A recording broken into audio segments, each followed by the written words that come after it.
आज की इस वीडियो में भी हमने देखा क्या भी कि प्रेजेंट टेंस क्या होता है, टेंस के टाइप्स क्या होते हैं। अब हम देखते हैं क्या कि टेंस के टाइप्स में प्रेजेंट टेंस के जो पार्ट है प्रेजेंट इंडेफिनिट टेंस क्या होता है। और प्रेजेंट इंडेफिनिट टेंस को हम इस तरह से पढ़ेंगे कि जो आपका बेसिक लेवल है और जो एडवांस लेवल है बोथ को हम लेकर चलेंगे, ताकि वैसे स्टूडेंट इसके टेंस के बारे में जिसको आइडिया ना हो तो उसके लिए भी बेनिफिशियल होगा, या जिसको टेंस के बारे में पता हो तो उसको क्या होगा, उसका रिवीजन हो जाएगा और उससे क्या होगा, कुछ नया सीखने को मिल जाएगा। तो चलिए स्टार्ट करते हैं हम क्लास को।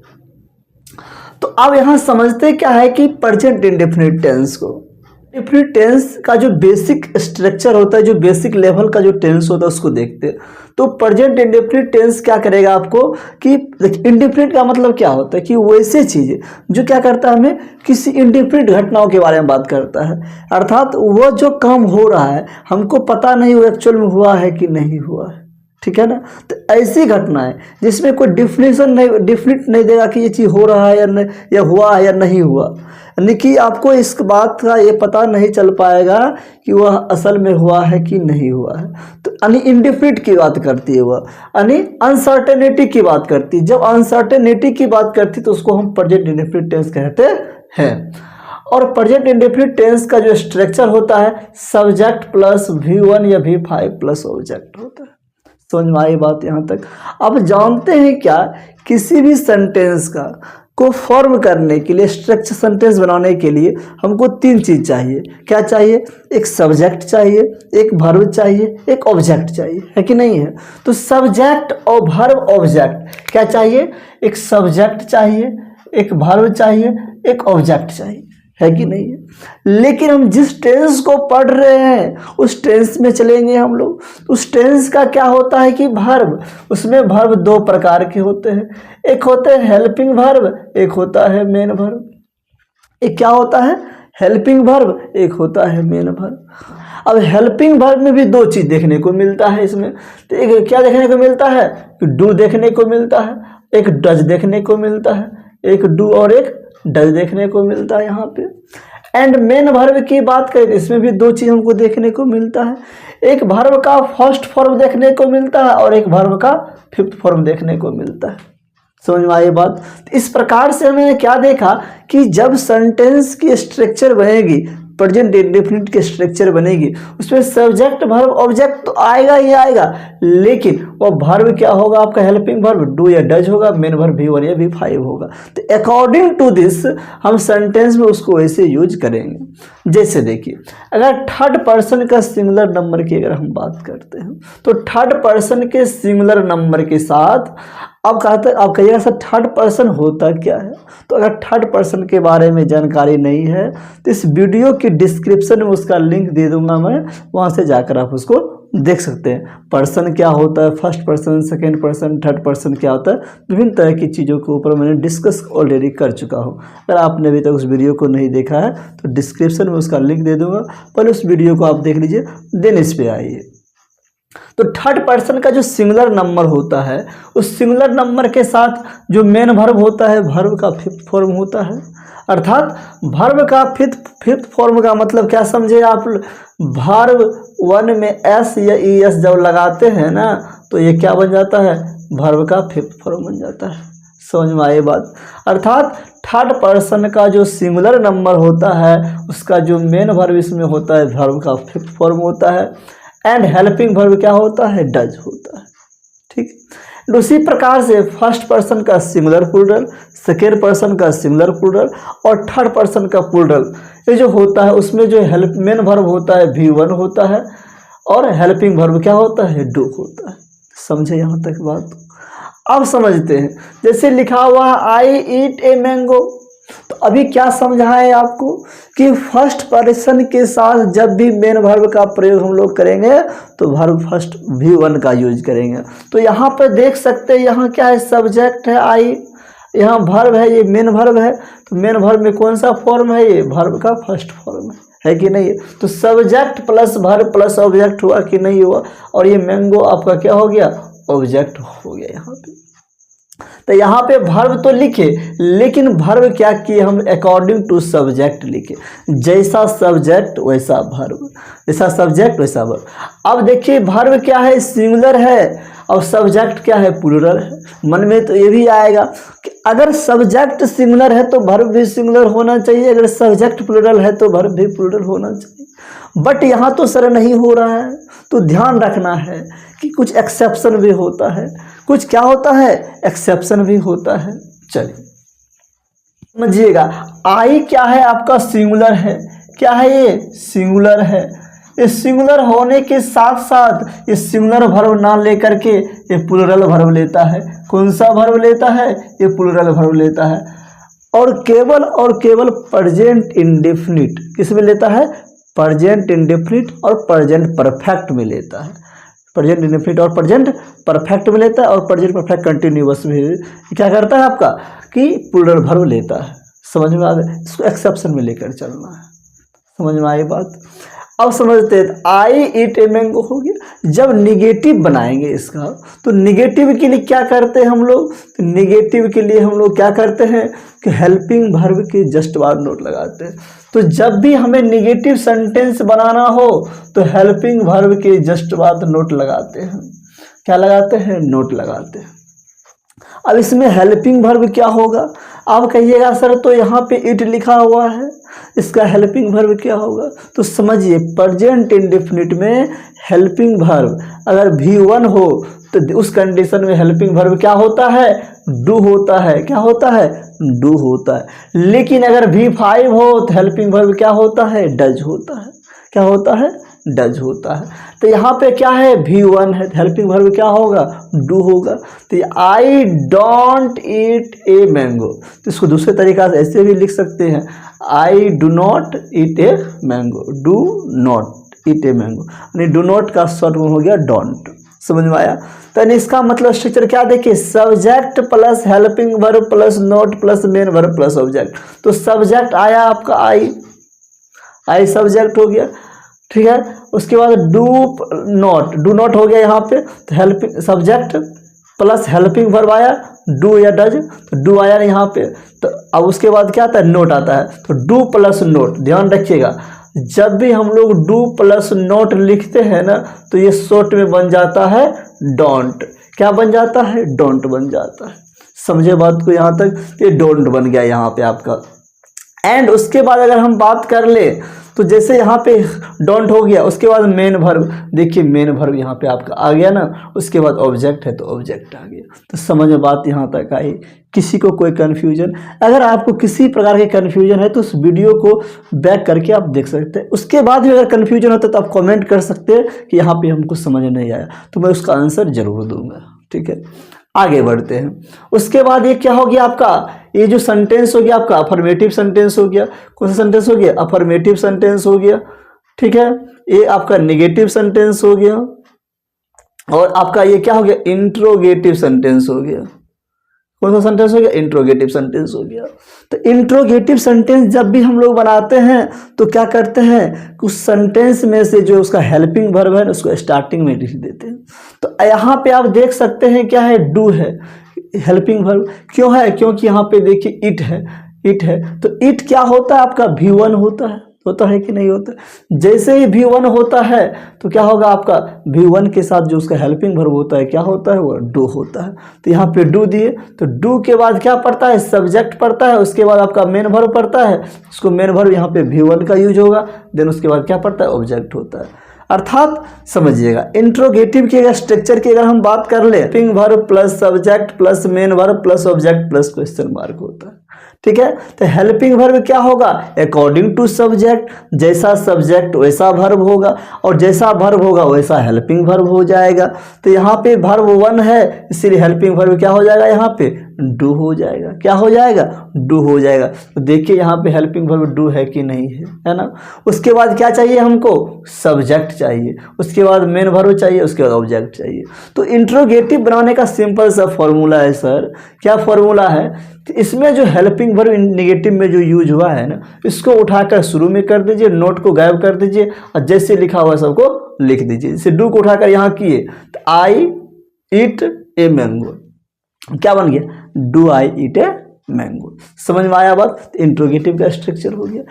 लेकिन अगर हम इंट्रोगेटिव निगेटिव की बात कर ले तो सिंपल सी बात है, उसमें भी है। तो क्या करना, इसी निगेटिव का सहारा ले लेना है। तो इसके क्या कर दिए, यहाँ पे डू को बाहर कर दिए, जैसे मान लीजिए इंट्रोगेटिव बन गया, तो इंट्रोगेटिव में क्या किया, इंट्रोगेटिव को जस्ट लिख दिए, लेकिन सब्जेक्ट के जस्ट बाद क्या कर दिए, नोट लगा दिए। अर्थात डू या डज, अर्थात सेंटेंस में क्या है, हेल्पिंग वर्ब यानी कि मेन वर्ब V1 है, तो हेल्पिंग वर्ब क्या आएगा आपका, डू आएगा।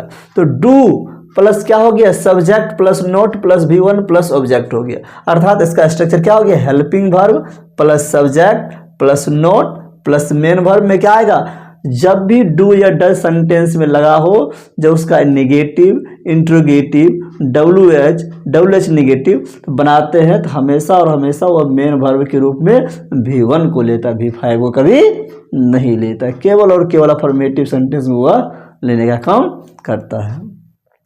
तो helping verb plus subject plus note plus V1 plus object plus question mark. तो उस प्रकार से क्या हो गया, इसका interrogative negative, do I not eat a mango. समझ में आई बात। अब नेक्स्ट देखते हैं, उसके बाद WH को देख लेते हैं। तो उसी प्रकार जिस प्रकार से इंट्रोगेटिव बनाते हैं, तो इंट्रोगेटिव को क्या करते हैं, कट कॉपी पेस्ट करके यहाँ लिख देते हैं, और स्टार्टिंग में क्या करते हैं, WH वर्ड लिख देते हैं, WH वर्ड लिख देते हैं। जैसे देखिए वेन लिखा हुआ है, तो do I eat a mango, तो do I eat a mango, सिर्फ क्या कर दिए, वेन लिख दिए यहाँ पे। कितना ईजी है कि नहीं है। तो do I eat a mango. अब कहिएगा WH वर्ड क्या होता है, या WH वर्ड के बारे में आपको जानकारी नहीं है कि WH वर्ड कितने होते हैं, क्या होते हैं, तो इस वीडियो की डिस्क्रिप्शन में उसका लिंक मिल जाएगा, वहां से जाकर आप देख सकते हैं। आगे बढ़ते हैं, यहाँ पे लिखा हुआ है आगे, when do I not eat a mango लिखा हुआ है। तो क्या हो गया, WH निगेटिव बन गया। WH निगेटिव में क्या करते हैं, जो WH क्वेश्चंस है इसको लिख देते हैं, सब्जेक्ट के बाद सिर्फ नोट लगा देते हैं। देखिए है ना, यहाँ पे आप इस तरह से देख सकते हैं। अगर हम इंट्रोगेटिव निगेटिव का स्ट्रक्चर देखें तो क्या है, WH word plus helping verb, WH word plus helping verb plus subject plus note plus main verb plus object plus question mark. तो यहाँ हेल्पिंग वर्ब में क्या है, डू या डज है। तो क्या देखिए हम, सब्जेक्ट क्या है यहाँ पे, फर्स्ट पर्सन का सिंगुलर नंबर है, तो हेल्पिंग वर्ब क्या आया, डू आया, तो यहाँ पे डू का प्रयोग कर दिए। उसके बाद नोट प्लस V1 का प्रयोग कर दिए। उसके बाद आपका क्या हो गया, मेन वर्ब के बाद ऑब्जेक्ट हो गया, उसके बाद क्वेश्चन मार्क हो गया। तो इस प्रकार से हमने क्या देखा कि सेंटेंस का जो स्ट्रक्चर होता है किस प्रकार से बनता है, और जिस प्रकार से अभी मैंने आपको बताया है, ठीक उसी प्रकार से आगे वाले जितने भी टेंस होंगे सभी में उसी प्रकार से बनेगा। अफर्मेटिव भी उसी प्रकार से बनेगा, निगेटिव भी उसी प्रकार से बनेगा, और इंट्रोगेटिव भी, इंट्रोगेटिव निगेटिव भी, और आपका WH वर्ड भी और WH निगेटिव भी। तमाम तरह की जो 6 टाइप का सेंटेंस होता है ना, सभी टेंस के लिए लागू होता है। बस ये ध्यान रखना पड़ता है कि अलग अलग टेंस में हेल्पिंग वर्ब अलग होता है, मेन वर्ब अलग होता है, तो बस उसको ध्यान रखना है। बाकी बात जितना भी प्रोसेस मैंने बताया वो सेम टू सेम वही होता है। समझ में आई बात यहाँ तक। चल अब देखिए क्या है कि हम पर्सन को चेंज करके एग्जाम्पल देख लेते हैं। अब हमने क्या किया है, पहले फर्स्ट पर्सन का प्रयोग किया, अब हम क्या करते हैं कि थर्ड पर्सन का प्रयोग करके दिखाते हैं आपको। हम क्या है कि थर्ड पर्सन का प्रयोग करके क्या करते हैं, सेंटेंस को बनाते हैं। यहाँ लिखा हुआ सी गोज टू स्कूल, वह स्कूल जाती है। तो यहाँ पे क्या देखे, थर्ड पर्सन का सिंगुलर नंबर है, तो क्या बोले थे, थर्ड पर्सन के सिंगुलर नंबर के साथ जो मेन वर्ब होता है ना, वह वर्ब का 5th फॉर्म होता है। अर्थात वर्ब 1 में S या ES जोड़कर V5 को बनाते हैं, तो वही यहाँ पे लिखाता है। तो देख सकते हैं यहाँ थर्ड पर्सन का सिंगुलर नंबर का जो मेन वर्ब होता है क्या होता है, थर्ड पर्सन का सिंगुलर नंबर का जो मेन वर्ब होता है क्या होता है, V5 होता है, और थर्ड पर्सन का हेल्पिंग वर्ब क्या होता है, डज होता है। समझ में आए बात। उसी प्रकार से यहाँ पे आप देख सकते हैं सी गोज टू स्कूल लिखा हुआ है, तो इस सब्जेक्ट यहाँ पे थर्ड पर्सन का सिंगुलर नंबर है, इसके साथ क्या है, V5 आया, उसके बाद ये ऑब्जेक्ट आ गया। तो इस प्रकार से सब्जेक्ट क्या हो गया आपका, सब्जेक्ट आपका सिंगुलर हो गया, सब्जेक्ट सिंगुलर हो गया, और वर्ब भी क्या हो गया आपका, सिंगुलर हो गया, और V5 आ गया। V5 क्या है, सिंगुलर वर्ब फॉर्म है, और ये आपका क्या हो गया, ऑब्जेक्ट बन गया। समझ में आई बात यहाँ तक में। नेक्स्ट देखिए निगेटिव है, तो उसी प्रकार से subject plus verb plus object करेंगे, लेकिन वर्ब की क्या है यहाँ पे निगेटिव है। तो जब भी निगेटिव की बात करते हैं, किसकी बात करते हैं, निगेटिव की अगर हम बात करते हैं, तो इस बात को ध्यान रखना होता है। हमें क्या ध्यान रखना होता है कि ध्यान ये रखना होता है कि जब भी निगेटिव आएगा तो हेल्पिंग वर्ब के बाद ही आएगा, हेल्पिंग वर्ब के बाद ही नोट को लेकर आएगा। तो अब हेल्पिंग वर्ब क्या है इसमें है, इसका V5 है, तो V5 का हेल्पिंग वर्ब क्या होता है, डज होता है। और डज प्लस नोट आप जानते हैं, इसको शॉर्ट में क्या लिखते हैं, इसे हम डजेंट लिखते हैं। क्या लिखते हैं जी, डजेंट लिखते हैं। तो यहाँ पे लिखा गया she doesn't go to school, she doesn't go to school, subject plus verb. ये यहाँ से यहाँ तक वर्ब हो गया, यहाँ से यहाँ तक क्या हो गया, वर्ब। ये आपका हेल्पिंग वर्ब हो गया, ये मेन वर्ब हो गया। सिर्फ इसमें निगेटिव है तो नोट जुट गया। टू स्कूल आपका क्या हो गया, ऑब्जेक्ट हो गया। अब देखिए does she go to school लिखा हुआ है, तो क्या हो गया, इंट्रोगेटिव सेंटेंस। जस्ट होता है इंट्रोगेटिव सेंटेंस जब भी बनाते हैं हम लोग तो क्या करते हैं, हेल्पिंग वर्ब को शुरू में रखते हैं। तो यहाँ हेल्पिंग वर्ब डज है तो हेल्पिंग वर्ब हो गया। देन उसके बाद सब्जेक्ट लिखते हैं, उसके बाद मेन वर्ब लिखते हैं।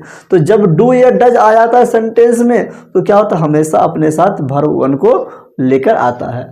तो does she go to school हो गया, यहाँ तक समझ में आई बात। एंड उसके बाद देखते हैं, अब ये तो आपका इंट्रोगेटिव हो गया। उसी तरह से इंट्रोगेटिव निगेटिव जब हम लोग बनाएंगे तो सिर्फ क्या करेंगे, सब्जेक्ट के बाद नोट लगा देंगे, जस्ट के तस वैसे ही हो जाता है, ठीक है ना। तो does she not go to school हो गया, ठीक। एंड उसके बाद अगर हम बात कर ले WH क्वेश्चंस की, अगर हम बात कर ले तो WH वर्ड प्लस क्या हो जाएगा, हेल्पिंग वर्ब हो जाएगा। एंड उसके बाद सब्जेक्ट प्लस क्या हो जाएगा, subject plus V1 plus object हो जाएगा यहाँ पे। अर्थात WH वर्ड तो आएगा, WH वर्ड क्या करेगा, WH वर्ड यहाँ सिर्फ WH वर्ड लिखा जाएगा। देन उसके बाद क्या करेंगे, जो इंट्रोगेटिव सेंटेंस उसको यहाँ पे कट कॉपी पेस्ट कर देंगे। Does she go to school तो does she go to school, समझ रहे हैं बात को। जिस तरह से हम अभी देखे, अभी आई से सब्जेक्ट लेकर सेंटेंस बनाए, उसी तरह से सी से भी उसी तरह से बनेगा।